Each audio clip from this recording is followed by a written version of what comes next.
የ12ቱ የክርስቶስ ደቀ መዛሙርት አሳዛኝ መጨረሻ።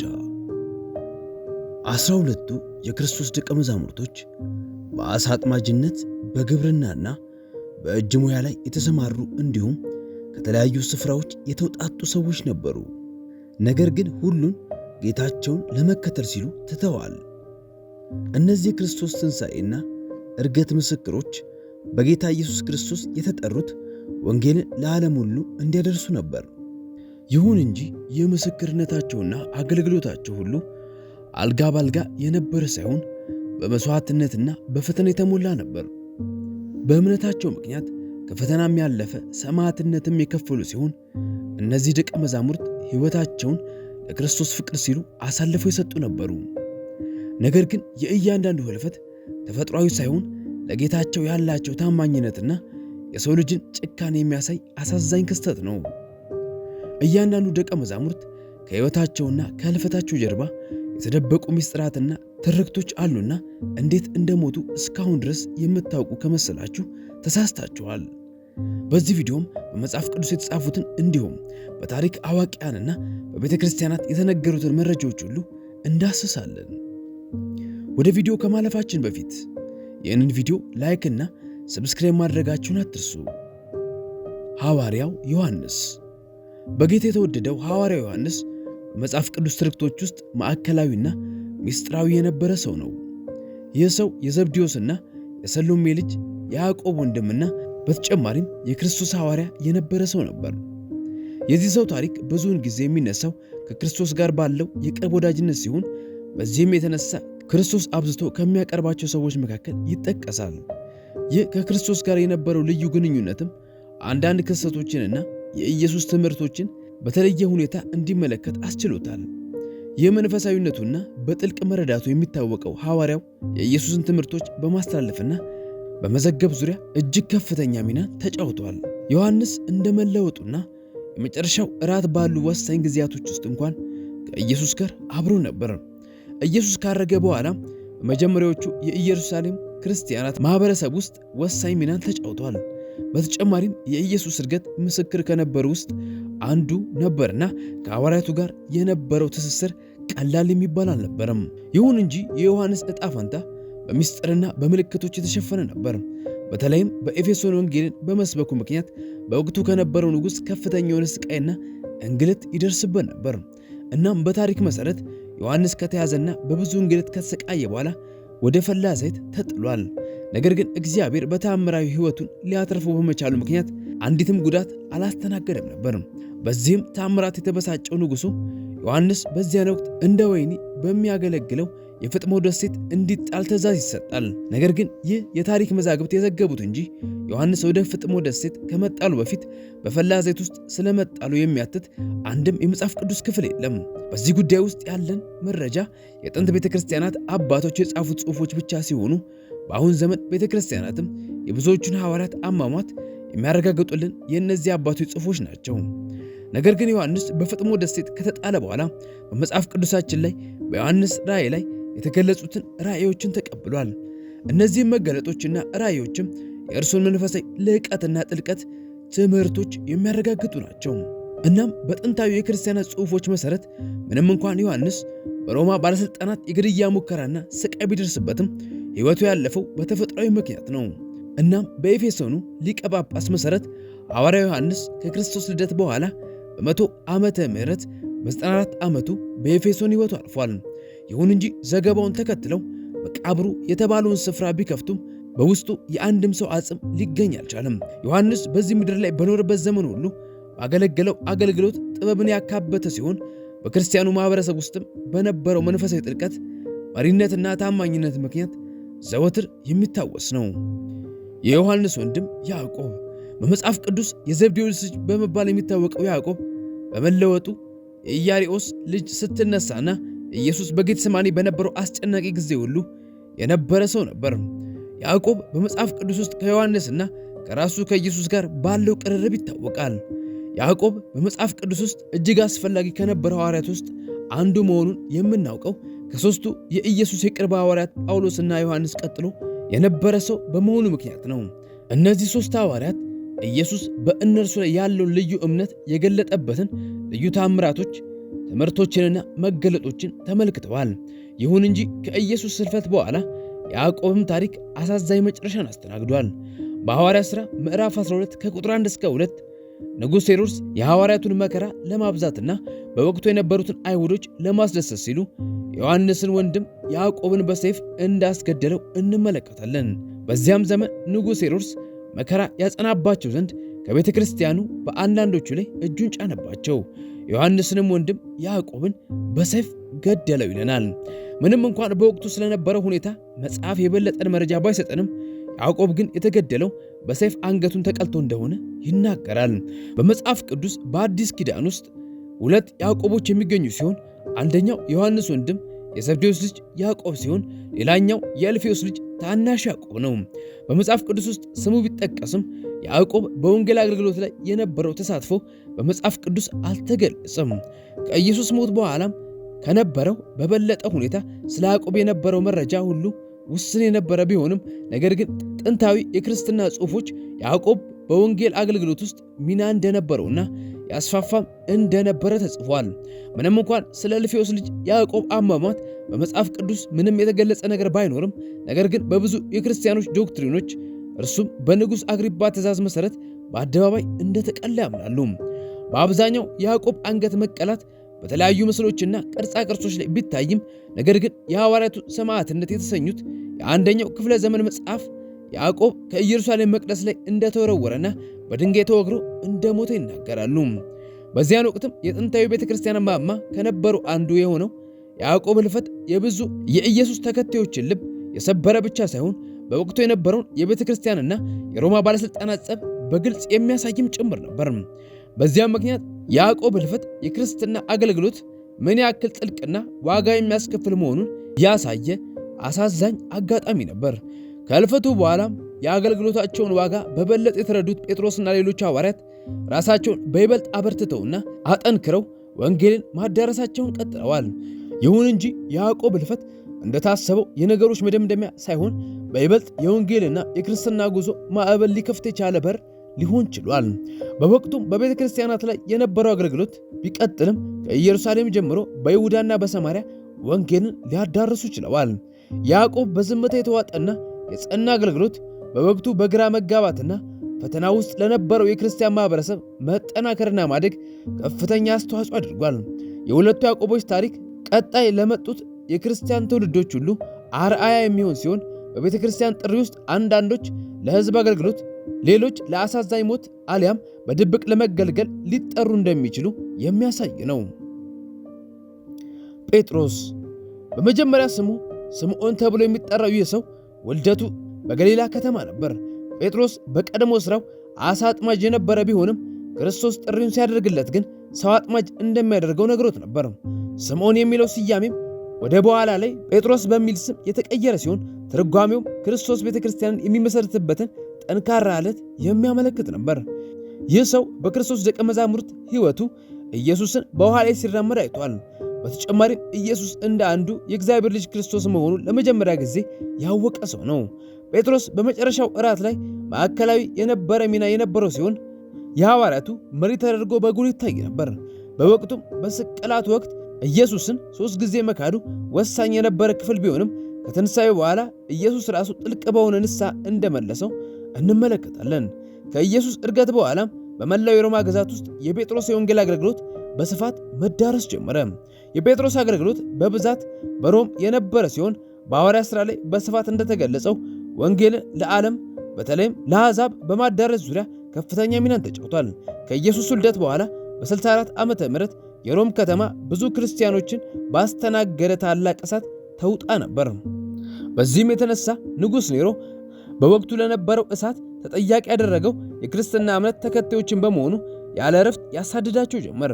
በዚህም የተነሳ በወቅቱ ከተያዙትና የሞት ፍርድ ከተፈረደባቸው ሰዎች መካከል ጴጥሮስ የሚገኝበት ሲሆን በወቅቱም በነበረው ባህል መሠረት በስቅላት ፍርድ ሊቀጣ የነበረ ቢሆንም ጌታው የሞተበት ፍርድ ለእርሱ እንደማይገባ በማመን እናም ራሱን ዝቅ በማድረግ ከታች ወደ ላይ ተዘግዝቆ እንዲሰቀል ጥያቄ እንዳቀረበ ይነገራል።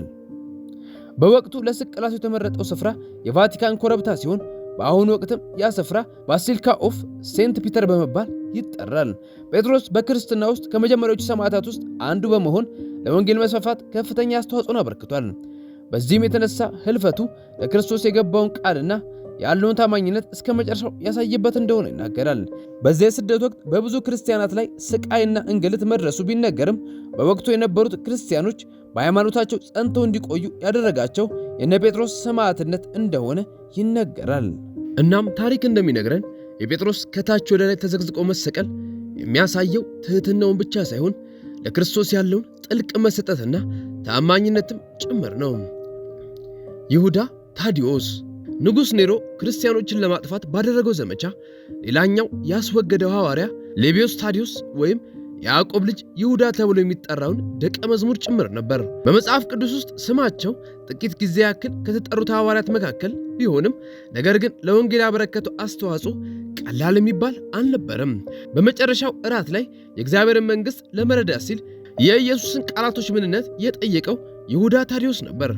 ኢየሱስ ከተለያቸው በኋላም በተለይም በሜሶፖታሚያ እና በፐርሺያ ግዛቶች ላይ ወንጌልን ለማስፋፋት የታዲዮስ ሚና ቀላል አልነበረም።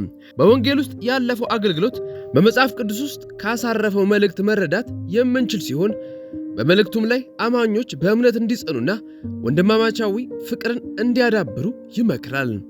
ታዲያ በህልፈቱ ዙሪያ የተለያዩ መላምቶች የሚሰነዘሩ ሲሆን አንዳቸው ከስምዖን ጋር ተቀልቷል ሲሉ፣ ሌሎች ደግሞ በድንጋይ ተወግሮ እንደሞተ ይናገራሉ። ሌሎች መረጃዎች እንደሚያሳዩት ከሆነም ይሁዳ ታዲዮስ ሕይወቱ ሊያልፍ የቻለው በወቅቱ እጅግ አሰቃቂ በነበረው የሞት እርምጃ አንገቱን በመጥረቢያ ተቀልቶ እንደሆነ ይናገራሉ።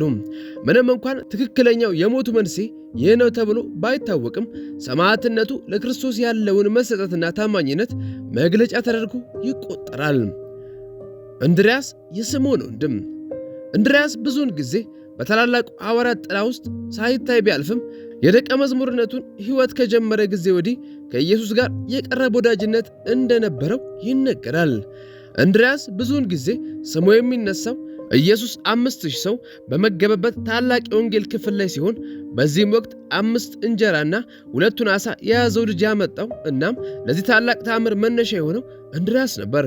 በተጨማሪም በ12ቱ የሐዋርያቶች ዝርዝር ውስጥ ስሙ የሚካተት ሲሆን በመጽሐፍ ቅዱስ ውስጥም ከቀደሙት ሐዋርያቶች መካከል አንዱ እንደነበር ይነገራል። በዚህም መሠረት ከኢየሱስ ዕርገት በኋላም ክርስትናን በስፋት ካስቀጠሉ መካከል አንዱ ነበር። የወንጌል አገልግሎቱ እንደ ስኮትላንድና ግሪክ ያሉ ስፍራዎች ያደረሱ ሲሆን በታሪክም የኮንስታንቲኖፕል ቤተ ክርስቲያን መስራች እንደሆነ ይነገራል። ስለ ሕልፈቱ በተመለከተ በመጽሐፍ ቅዱስ ላይ የተገለጸ ነገር ባይኖርም ነገር ግን በታሪክ እንደተዘገበው እንድርያስ በግሪክ የስቅላት ፍርድን እንደተቀበለ ይነገራል። ነገር ግን ከስቅላቱ በፊት ለረጅም ሰዓታት እንደተገረፈና አሰቃቂ ስቃይ እንደደረሰበትም ይነገራል። ይሁን እንጂ ስቅላቱ በወቅቱ ከነበረው የተለየ ነበር። እንድርያስ የተሰቀለው የኤክስ ቅርጽ በነበረው መስቀል ሲሆን ይህ መስቀልም በኋላ ላይ የቅዱስ እንድርያስ መስቀል የሚል ስያሜን አግኝቷል። እንድርያስ በዚህ አይነት ልዩ መስቀል ሊሰቀል የቻለው ልክ እንደ ጴጥሮስ ሁሉ የጌታውን አይነት ሞት ይሞት ዘንድ ራሱን ብቁ አድርጎ ባለመቁጠሩ ምክንያት እንደሆነ ይነገራል። ፊልጶስ ልክ እንደ ጴጥሮስና እንድርያስ ሁሉ የቤተሳይዳ ሰው የነበረው ፊልጶስ ይህንን ደቀ መዝሙርነት ያገኘው ከኢየሱስ በቀረበለት ጥሪ ምክንያት ነበር። በመጽሐፍ ቅዱስ ውስጥ በተደጋጋሚ የቤተሳይዳው ፊልጶስ ተብሎ ይጠራ የነበረ ሲሆን ይህም የሆነበት ምክንያት ከየት እንደነበረ ለማሳወቅና ከሌሎች ተመሳሳይ ስያሜ ከነበራቸው ሰዎች ለመለየት ሲባል ነበረም። ፊልጶስ ብዙውን ጊዜ በመጽሐፍ ቅዱስ ውስጥ ወሳኝ ከሆኑ ቅስፈቶች ጋር ስሙ አብሮ የሚነሳ ሲሆን በአንድ ወቅትም ኢየሱስ እምነቱን ለመፈተን ሲል አብሯቸው የነበሩትን ብዙሃን ሕዝብ ስለመመገብ ጥያቄ ያቀርቦለት ነበር። የፊልጶስም ምላሽ በዚህ ለሰው ልጅ በማይቻል በሚመስል ሁኔታ ውስጥ ትክክለኛውን የሰው ልጅ አመለካከት ያንጸባረቀ ነበር። ፊልጶስም በወቅቱ ያላቸውን ዕቃና ምግብ ካጠና በኋላ ለጌታው 5 ቂጣ ብቻ እንዳላቸውና ለእያንዳንዱ ለማዳረስ በፍጹም እንደማይበቃ ይነግረዋል። ነገር ግን የሰው ልጅ አእምሮና ግምት በሚያልፍ ሁኔታ ኢየሱስ 5ቱን ቂጣ ተቀብሎ ያንን ሁሉ ሕዝብ መገበ። እናም በወቅቱ ይህ ቂጣና ዓሣ የመገበው 5,000 ወንዶችን ብቻ ሳይሆን ሴቶችንና ሕፃናት ተመግበው 12 ቅርጫት ያክል ተርፎ ነበር። ከኢየሱስ ዕርገት በኋላም ወንጌልን በማስፋፋት ሥራ እጅግ ወሳኝ ሚናን ሲጫወት የነበረ ሲሆን አገልግሎቱም እንደ ሰማርያ ባሉ ብዙዎችን በጌታ በኢየሱስ ስም ወዳጠመቀበትና ተአምራትን ወዳደረገበት ስፍራ ወስዶታል። አዲስ ኪዳን ስለ ፊልጶስ ሕልፈትም አንዳችም መረጃን ያልሰጠ ሲሆን እስካሁን ያሉት መረጃዎችም በጥንታዊ የክርስትና መጽሐፍ ላይ መሠረት ያደረገ ነው። መጽሐፍት እንደሚሉት ከሆነ ክርስቲያኖች በሮማው ገዢ በሚሳደዱበት ወቅት ፊልጶስ በሂራፖሊስ ውስጥ እንደተሰቀለና በድንጋይም እንደተወገረ ይናገራሉ። ቀናተኛው ስምዖን ከኢየሱስ ሐዋርያቶች ውስጥ አንዱ ሲሆን በመጽሐፍ ቅዱስም በልዩ ማንነቱና በጽኑ ትጋቱ ይታወቅ ነበር። በመጽሐፍ ቅዱስ ከጥሪው በፊት ስለነበረው የስምዖን ሕይወት ምንም አይነት መረጃ ባይሰጠንም፣ ነገር ግን ቀናተኛ የሚለውን ስያሜ ሊያገኝ የቻለው ለእስራኤል ሉዓላዊነት ትጉ ጽናት በነበራቸው ቡድኖች መካከል ይገኝ ስለነበር ሊሆን እንደሚችል ይነገራል። ይህ ከእነዚህ ቡድኖች ጋር የነበረው ዝምድናም ኢየሱስን ከመገናኘቱ በፊት ለሀገሩ ታላቅ ቅናት ያደረበት ብሔርተኛ እንደነበር ያሳያል። በመጽሐፍ ቅዱስ ላይ የቀናተኛው ስምዖን አሟሟት በግልጽ ባይሰፍርም፣ ነገር ግን መጽሐፍት በከፍተኛ ስቃይ ሕይወቱ እንዳለፈና በክርስቲያኖች ስደት ወቅት ሰውነቱ ለሁለት እንደተከፈለ ይናገራሉ። በርተሎሜዎስ በቀደመው ስሙ ናትናኤል ተብሎ ይጠራ የነበረው በርተሎሜዎስ ከኢየሱስ ከደቀ መዛሙርቱ መካከል ስሙ የሚነሳ ሲሆን በዮሐንስ ወንጌል እንደተጻፈውም ፊልጶስ ኢየሱስን ባስተዋወቀው ሰው ኢየሱስ ተንኮል የሌለበት ሰው በማለት እንደጠራው እንመለከታለን። ከኢየሱስ ዕርገት በኋላም ወንጌልን ይሰብክ ዘንድ ወደ ህንድ የተጓዘ ሲሆን በዚያ በነበረው ስኬታማ አገልግሎት ምክንያት እጅግ ኃይለኛና ጨካኝ የነበረውን የንጉሥ አስታጂየስ ትኩረት ሊያርፍበት ችሏል። ይህ ንጉሥ በርተሎሜዎስ እንዲታሰርና እንዲወገድ ትእዛዝን እንደሰጠ ቢነገርም በዚህ ሐዋርያ ሕልፈት ዙሪያ ብዙ መላምቶች ይገኛሉ። በኦርቶዶክስ ቤተክርስቲያን ዘንድ በነበረው አስተምሮ መሠረት ይህ ሐዋርያ በ51 ዓመተ ምህረት በክርስቶስ ላይ ያለውን እምነት እንደጠበቀ ልክ እንደ ጴጥሮስ ተዘግዝቆ እንደተሰቀለ ይነገራል። ወንጌላዊው ማቴዎስ በክርስቶስ ጥሪ ሳይደረግለት በፊት ሌዊ ተብሎ የሚጠራው ይህ ሐዋርያ በቅፍርናሆም ቀረጥ ሰብሳቢ የነበረ ሰው ነበረም። በሥራው ምክንያት በህብረተሰቡ ዘንድ የተጠላ ቢሆንም ነገር ግን የኢየሱስ ደቀ መዝሙር ከሆነ ጊዜ አንስቶ ለአንድና ለመጨረሻ ጊዜ ሕይወቱ ሊለወጥ ችሏል። ማቴዎስ በወንጌል አገልግሎት ውስጥ ያበረከተው አስተዋጽኦ የክርስቶስን አስተምሮችና ተአምራቶች መጽሐፍ ሲሆን ይህም ወንጌል በአዲስ ኪዳን መጽሐፍ ውስጥ እጅግ ከፍተኛ ስፍራን የሚሰጠው ክፍል ለመሆን ችሏል። ቀደምት መጽሐፍት እንደሚናገሩት ከሆነ ማቴዎስ ወንጌል አገልግሎቱን ከክርስቶስ ሕልፈት በኋላም የቀጠለ ሲሆን ተልእኮውንም እንደ ኢትዮጵያ፣ ፐርሺያና በአሁኗ ኢራን ያደርግ እንደነበረ ይነገራል። ስለ ሕልፈቱ ብዙም የተረጋገጠ መረጃ ባይኖርም ነገር ግን በታሪክ መዛግብት መሠረት ናዳብ በተባለች የኢትዮጵያ ከተማ ሰማዕት እንደሆነ ይነገራል። ለክርስቶስ ባለው ታማኝነት ምክንያት አንገቱን ሊቀላ ቢችልም ወንጌላዊውና ሐዋርያው ማቴዎስ በክርስትና ላይ ያለው ተጽዕኖ ይህ ነው ተብሎ በቃላት ሊገለጽ የሚችል አይደለም። እርሱ የጻፈው የወንጌል መጽሐፍ እስካሁን ድረስ በዓለም ላይ ላሉ ክርስቲያናት ሁሉ የጥበብና የምሪት ምንጭ ሆኖ እንደሚያገለግል ሲሆን ሕይወቱም እግዚአብሔር እንዴት የአንድን ሰው ልብ ለክብሩ ሲል ሊቀይረው እንደሚችል የሚያሳይ ነበር። እኛም ብንሆን ከማቴዎስ ታሪክ ልንማር የምንችለው እግዚአብሔር የኋላ ታሪካችን ግድ ሳይለው ሊጠራን እንደሚችልና በዓለም ላይ መድኃኒትና ተጽዕኖ ፈጣሪ አድርጎ ሊልከን እንደሚችል ነው። ቶማስ ዲዲሞስ ኢየሱስ ከመረጣቸው ደቀ መዛሙርት መካከል ስሙ የሚጠቀሰው ቶማስ ብዙውን ጊዜ በመጽሐፍ ቅዱስ ውስጥ የሚጠቀሰው በትሕትናውና አንዳንዴም ተአምራቶችን ለመቀበል በማንገራገሩ የተነሳ ነው። ዲዲሞስ የሚለው ስያሜ መንትያ እንዳለው የሚናገር ቢሆንም ነገር ግን በየትኛው መጽሐፍ መንትያ ወንድሙ ማን እንደሆነ ሊሆን እንደሚችል አልተጠቀሰም። ከኢየሱስ ትንሣኤ በኋላም ቶማስ ጥርጣሬ ያደረበት ሲሆን በወቅቱም ሊያምን የሚችለው የኢየሱስን ቁስል ከነካ ብቻ እንደሆነ ተናግሮ ነበር። ኢየሱስም ቁስሉን ነክቶ እንዲያምን ከፈቀደለት በኋላ ጌታዬ አምላኬ በማለት መመለሱ የሚያሳየው የኢየሱስን ምሕረት ብቻ ሳይሆን ጥርጣሬን የማሸነፍንና ጥልቅ የሆነን እምነት የማግኘት ጠቀሜታ ነው። ስለ ቶማስ በመጽሐፍ ቅዱስ የተገለጸው መረጃ ውስን ቢሆንም የታሪክ መጽሐፍ ወንጌልን በህንድ ያገለግል እንደነበረ ይናገራሉ።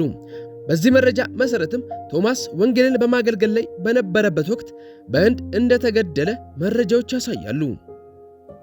የአስቆሮቱ ይሁዳ ከኢየሱስ ደቀ መዛሙርት ውስጥ አንዱ የነበረው ቢሆንም ይህ ስም በስፋት የሚያስተጋባው ክህደትንና ጌታን ለባለሥልጣናት አሳልፎ የሰጠውን ሰው ማንነት ነው። የኢየሱስ ደቀ መዝሙር ከመሆኑ በፊት ስለነበረው ሕይወት ምንም አይነት መረጃ የሌለ ሲሆን ምናልባትም ለደቀ መዛሙርትነት ሲመረጥ ከሌሎች የኢየሱስ ተከታዮች ጋር ተመሳሳይ ዓላማና ጥሪ ሊኖረው ይችል እንደነበር ይነገራል። ከሌሎቹ ሐዋርያቶች በተለየ የይሁዳ ሕይወት አሳዛኝ ምዕራፍ የሚጀምረው በመጨረሻው እራት ላይ ነው። ሰይጣን ወደ ይሁዳ ልብ ከገባ በኋላ ኢየሱስን በ30 ዲናር እንዲሸጠው ይገፋፋል።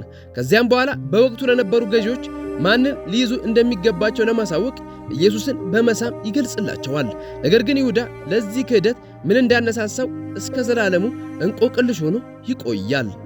አንዳንዶች ምናልባትም ከእርሱ የጠበቀውን ባለማግኘቱና በግራ መጋባቱ ምክንያት ይህንን እንደወሰነ ቢናገሩም፣ ሌሎች ግን ለዚህ ያደረሰው ለገንዘብ ያለው ፍላጎቱ እንደሆነ ይናገራሉ። ከዚህ ክህደቱ በኋላ ግን የይሁዳ ሕይወት እንደተጠበቀው ሊሆንለት አልቻለም። ባደረገው ክህደት እጅግ በመጸጸቱ የተነሳ የተቀበለውን ዲናር ለገዢዎቹ ለመመለስ ቢሞክርም፣ ነገር ግን ባደረገው ከፍተኛ የጥፋትነት ስሜት የተነሳ ራሱን ሰቅሎ ሊገል ችሏል። የክርስትና አስተምህሮቶች ብዙውን ጊዜ የይሁዳን ሞት የክህደትን አስከፊነት ለማሳየት ቢጠቀሙበትም፣ ነገር ግን በሰው ልጅ ነጻ ፍቃድና በመለኮት ዓላማ ውስጥ ያለውን ፍትጊያና ውጥረትም የሚያሳይ ታሪክ ነው። መጽሐፍ እንደሚናገረውም ይሁዳ ራሱን አንቆ የገደለበት ስፍራ የደም መሬት ተብሎ ይጠራል። ይህ ስፍራ የሚገኘው በኢየሩሳሌም የሄኖም ሸለቆ ሲሆን የተገዛውም ይሁዳ ክርስቶስን በሸጠበት 30 ዲናር ነበር። ስፍራው አስቀድሞ ወንጀለኞችና የሌሎች ሀገር ሰዎች ይቀሩበት ዘንድ የታሰበ ሲሆን የደም መሬት የሚለው ስያሜ የሚወክለውም የክርስቶስን ደም እንደሆነ ይነገራል። ነገር ግን ከክህደት ጋር ከመያያዙ በተጨማሪም ይህ ስፍራ የንስሐና የመዳን ስፍራ ሊሆንም ይችላል። የይሁዳ ህልፈት በመጽሐፍ ቅዱስ ውስጥ የተገለጸው በማቴዎስ ወንጌልና በሐዋርያት ሥራ መጽሐፍት ነው። ምንም እንኳን በሁለቱ መጽሐፍት የነበረው ትረካ ቢለያይም ሁለቱም የይሁዳን አሳዛኝ መጨረሻ በተመሳሳይ መልኩ ዘግበዋል። በማቴዎስ ወንጌል ምዕራፍ 27 ከቁጥር 3 እስከ 5 ይሁዳ ኢየሱስን ከካደው በኋላ ባደረበት ጸጸት ምክንያት ዲናሩን ሊመልስላቸው ሲሞክር ፈቃደኛ አለመሆናቸውን እንደገለጹለት የሚናገር ሲሆን፣ በዚህ ምክንያት በተሰማው ጥፋተኝነት የተነሳ ገንዘቡን በመቅደስ በትኖ ራሱን እንዳነቀ ይገልጻል። ይሁን እንጂ በሐዋርያት ሥራ ምዕራፍ 1 ከቁጥር 18 እስከ 19 የነበረው ትረካ ከዚህ በተወሰነ መልኩ የሚለይ ነው። ይህ ክፍል ይሁዳ ንስሐ ከገባ በኋላ በዚያ መሬት ላይ እንደወደቀና አንጀቱ ተዘርግፎ እንደሞተ ይናገራል።